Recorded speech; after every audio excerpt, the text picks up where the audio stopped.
Doctor DY. Patil प्रतिष्ठान संचलित master Dinanath विद्यामंदिर धोत्री गल्ली इथं आज मकर संक्रांतीच्या पार्श्वभूमीवर विद्यार्थ्यांच्या आठवडी बाजाराचं आयोजन करण्यात आलं होतं. या आठवडी बाजाराचं उद्घाटन डी.वाय. पाटील मेडिकल विद्यापीठाचे कुलसचिव विश्वनाथ विठ्ठल भोसले आणि विकास हायस्कूलच्या मुख्याध्यापिका इंदिरा कांबळे यांच्या प्रमुख उपस्थितीत करण्यात आलं.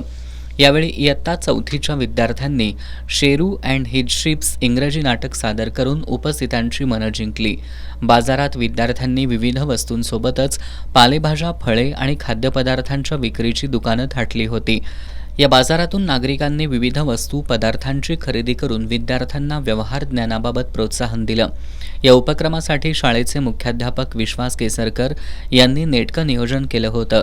यावेळी शाळा व्यवस्थापन समितीच्या उपाध्यक्षा पूर्वी रेवाळे, स्नेहल काकडे, दिव्या गवळी, सुषमा सामंत, गायत्री निगवेकर, सुरेश चौगले आदी उपस्थित होते.